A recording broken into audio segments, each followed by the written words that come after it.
If you were to just uh, glance at the stack of source documents we are looking at today, you would swear we were reviewing leaked blueprints from like some black ops cybersecurity firm. Oh, absolutely. I mean, it reads exactly like a military-grade surveillance schematic. Right. We're talking zero trust architectures, biometric handoffs, aerial tracking parameters. Yeah, the level of operational security outlined in these pages, it usually applies to protecting state secrets or, high-value physical assets. But then you look a little closer at the target of all this intense, highly classified sounding telemetry, and you realize, wait, we are talking about tracking a rescue cat. A Tuxedo Cat specifically. Yeah, a tuxedo cat named Rita, to be precise. So welcome to today's deep dive. We are going to explore a framework known as the Sovereign Observer Architecture. It is such a fascinating system. It really is. And our mission for you today is to pull apart this highly technical, surprisingly domestic blueprint. It's a system designed to track physical movements and analyze data entirely locally, completely free from the cloud, and all centered around what the documents affectionately call a furry node. I love that term, furry node. But that contrast, like the extreme technical rigor applied to a domestic pet, that's what makes this architecture so brilliant. Yeah. At its core, the overarching philosophy driving this entire system is this concept called bare metal custody. Okay, let's unpack this. Bare metal custody, I mean, that sounds intense, but physically, what are we actually talking about here? So running a system under bare metal custody means that every single piece of software, all the storage, all the localized processing, the literal silicon chips computing the math, they execute strictly on hardware that is entirely owned, controlled, and physically possessed by the operator in their own house. Wait, so there is zero reliance on cloud servers. Zero. Amazon, Google, Apple, they see absolutely none of it. The documents state that the goal here is to protect the localized environment from what they call corporate psychographic capture mechanisms. Oh man, I love that phrase, psychographic capture. It perfectly describes the reality of modern smart home devices. It really does, yeah. Because your cloud-connected cameras, your smart speakers, even your robotic vacuums, they're just constantly digesting your daily habits, your movements, your routines. And sending it all away. Right. They send that raw telemetry to external corporate mainframes to build a behavioral profile on you. And that's usually to serve you highly targeted ads or to sell your habits to data brokers. Exactly. And this developer, whom the documents refer to as the sovereign pilot, they wanted to build a zero-trust observation cage that tracks localized environmental changes, but entirely on their own terms. Which is wild. It requires a fundamental shift in how you build consumer technology, doesn't it? Oh, completely. You are essentially taking the computational power of a massive remote data center and just, forcing it into a closed loop inside a single residential home. It's like deciding to build Fort Knox.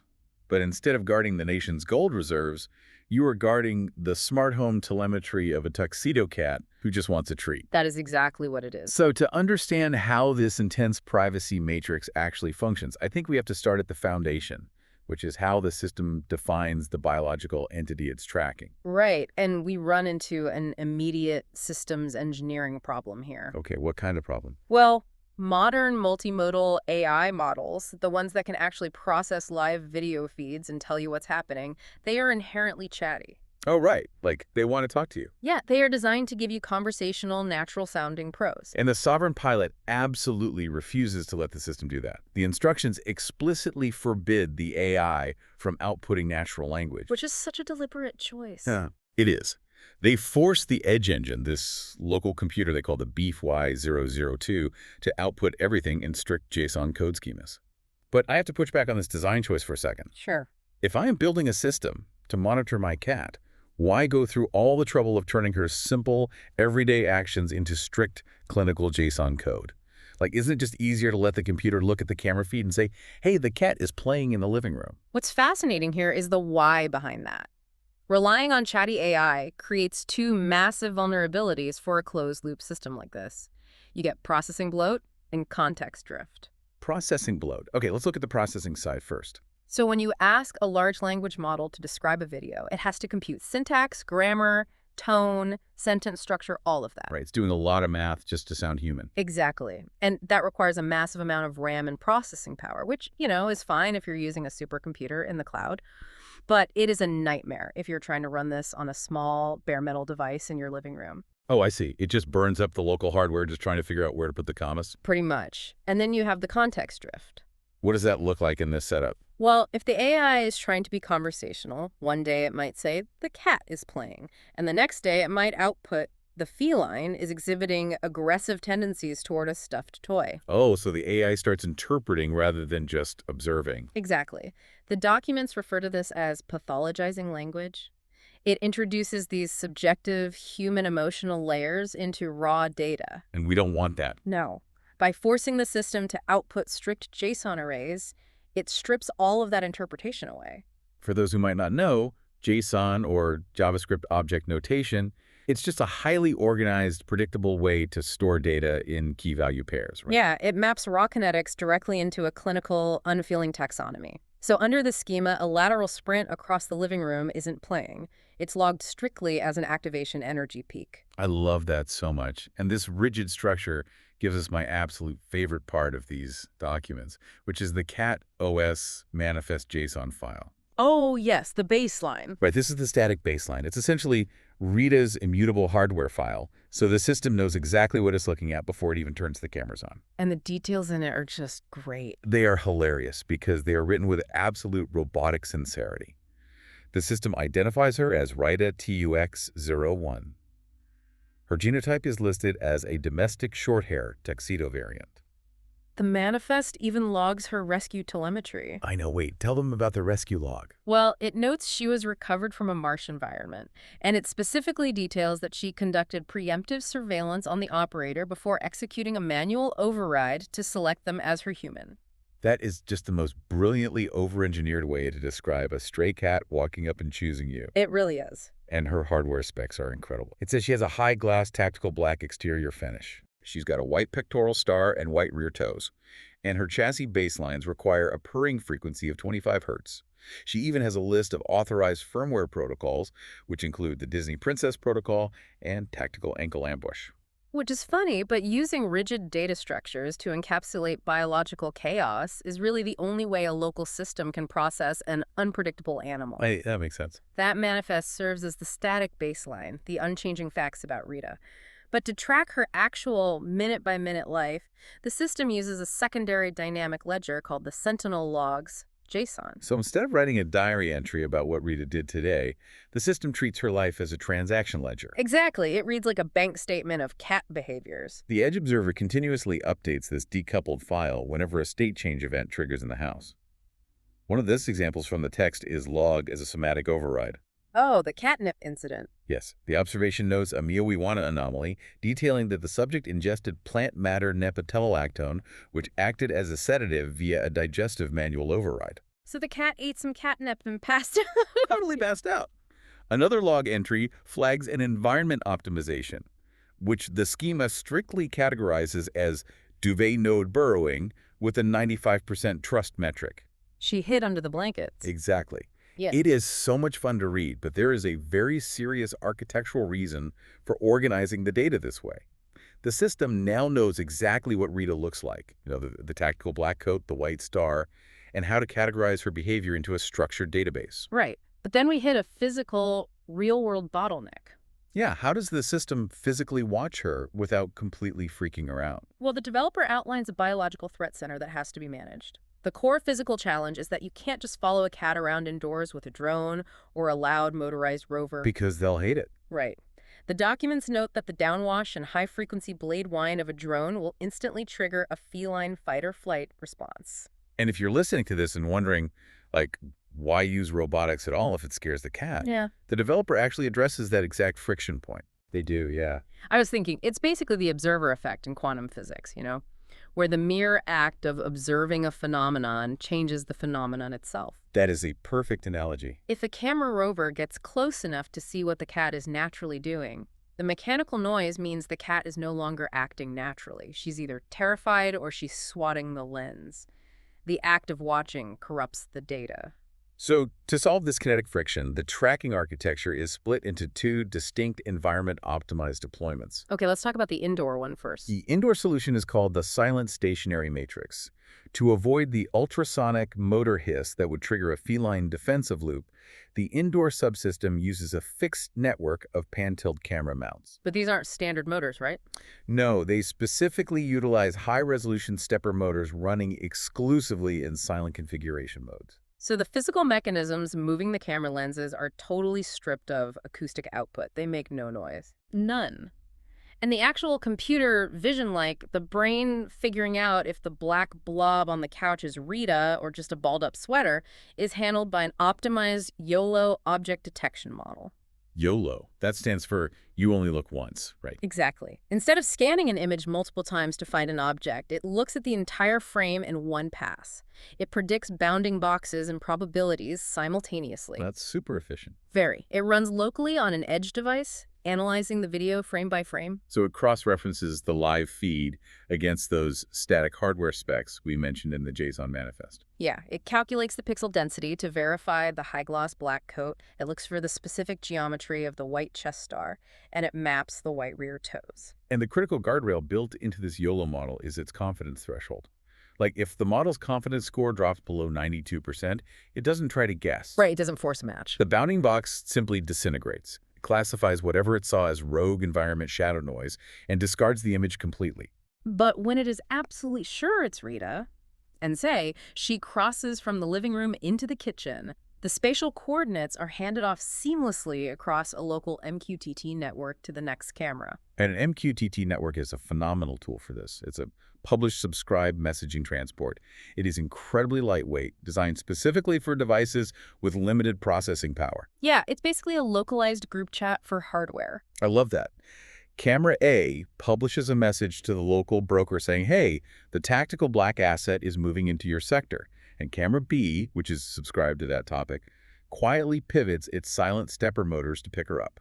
It's a continuous, completely silent line of sight. It's genius, but this entire matrix breaks down the second she goes outside. Oh, completely. Outdoor environments like open spaces near an RV habitat make proximate tracking unviable. Because if you get too close with a ground-based camera rover, she might just bolt under a vehicle chassis or jump a fence. Right. So the solution is the second configuration, the high-altitude Zoom Sentinel. Which means they deploy a UAV drone. But wait, we just established that the high-frequency blade whine of a drone completely disrupts the cat's threat center. True, but the developer decoupled the optics from the acoustics. How so? The drone executes a vertical takeoff and immediately stabilizes at a high-altitude operating ceiling, specifically between 15 and 30 feet in the air. Oh, wow. So pushing the hardware that high removes it completely from her immediate auditory and visual range. Exactly. The drone is just background noise at that point. But to actually track her from that altitude, it has to rely entirely on an automated camera gimbal equipped with a motorized 3x to 10x optical zoom lens. Yes, it maintains a strict optical standoff. So the indoor silent network of handoffs and the outdoor high-altitude spy plane both successfully track the cat. They identify her based on strict visual markers and log her behavior into that local JSON database. All locally. Right. So we've successfully trapped the cat's data inside the house, adhering perfectly to the bare metal custody philosophy. But then the sovereign pilot created a massive bottleneck for themselves. The voice issue. Yes. They want to hear these logs out loud. The operator doesn't want to read the JSON file on a screen. They want it read to them using a very specific voice, Google Gemini's Capella voice. The text describes it as an expressive, higher-pitched, British neural voice. Right. But any text-to-speech engine with that level of neural expressiveness lives on a corporate cloud server. It does, which is a huge problem for this setup. Exactly. Yeah. Opening that door to Google's API burns the entire bare metal fortress to the ground. If you spend all this time building an air-gapped zero-trust tracking cage, pinging a Google server completely defeats the purpose. The developer recognized this contradiction, though, and they architected two distinct solutions to solve this conundrum without compromising the system's integrity. Let's see them. They call the first option Path A, the zero transmission architecture. Looking at Path A, it seems like they are basically executing a digital heist. Like they want the corporate voice asset, but they refuse to let their data touch the corporate server. That's a good way to put it. They perform what's called an out-of-band capture. What does that mean? The operator sets up a digital audio loopback connection. This intercepts the audio signal internally on the computer before it ever reaches the speakers.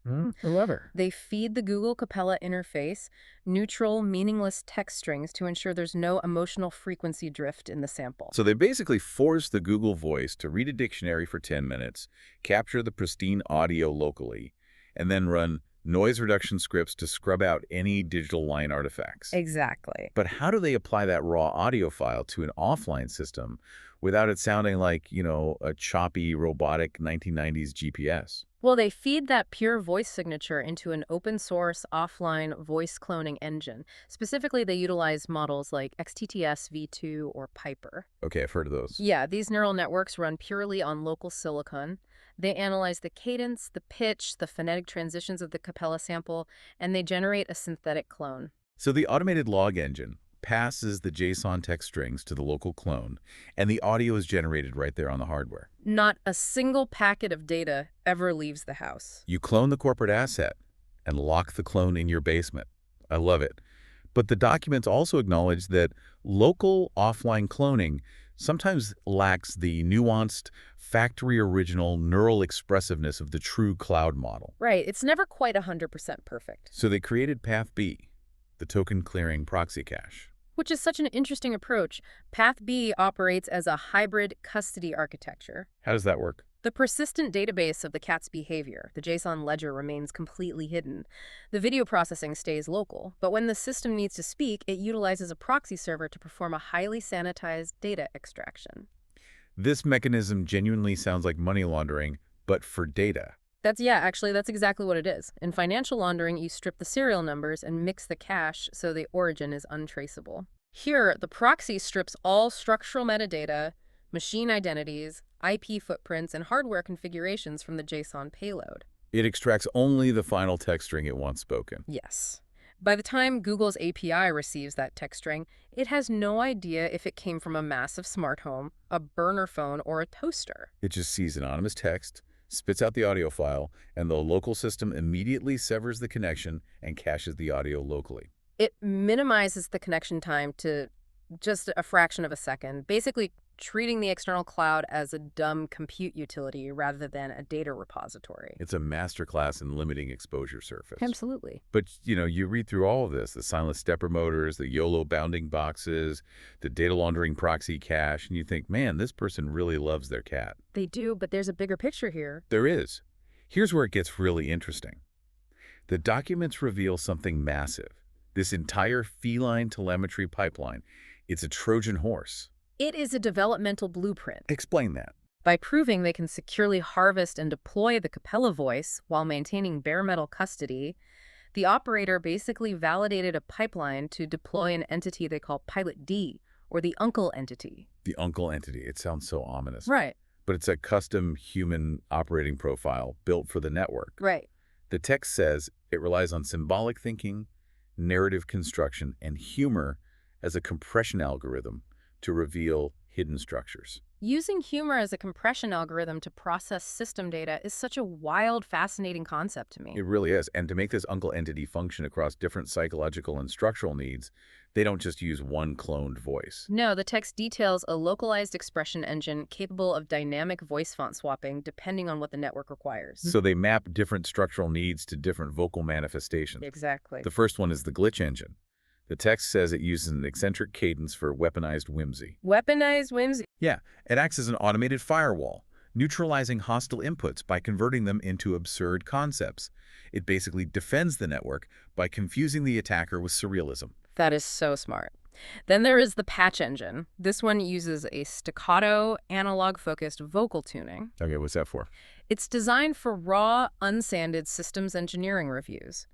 Like when the operator needs to debug hard code or address a critical failure, the system swaps to this voice to deliver cold, hard facts without any emotional padding. Just straight to the point. Exactly. And finally, there is the root engine. The root engine. It is configured for low-frequency, stable acoustic outputs.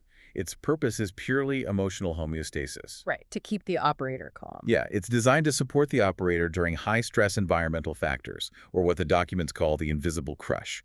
It provides a grounding psychological anchor. But you have to think, creating highly custom, deeply personal digital voices for your own psychological and structural support, that is incredibly vulnerable. It is. So the critical architectural feature here is how they protect these generated human profiles from being harvested.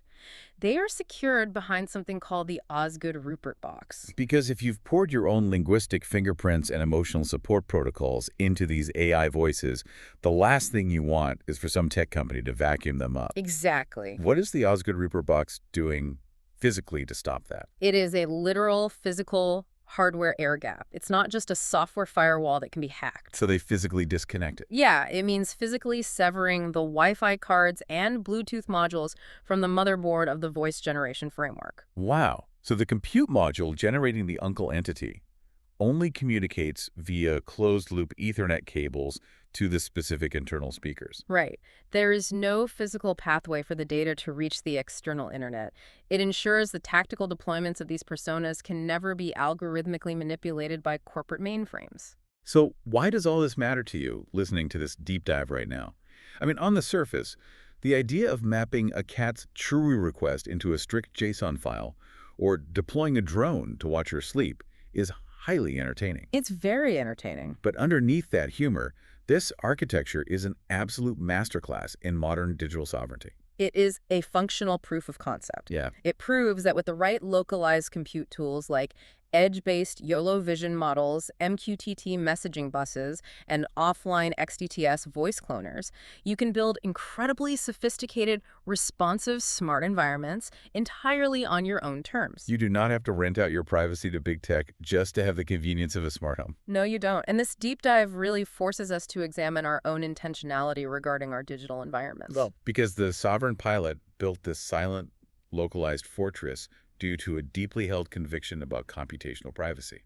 Right. It challenges us to look around our own living rooms. Like, where does your data go every time a smart camera tracks your movements, or every time a smart speaker records the cadence of your voice? It leaves us with a pretty fascinating and maybe slightly unsettling thought to mull over. For sure. If this anonymous developer is going to this much extreme, military-grade architectural effort to build an air-gapped weirdling factory just to protect their custom digital voices, well, what happens in 5 or 10 years when hyper-personalized AI avatars and emotional support clones are standard on every smartphone? That's a scary thought. Will we all need to build our own Osgood Rupert box in our living rooms just to ensure the AI we use to manage our daily stress isn't secretly reporting our mental state back to advertisers? It completely reframes who actually owns our digital reflections. It really does. Thank you for joining us on this deep dive. Keep exploring, keep questioning the structures around you, and we will see you next time.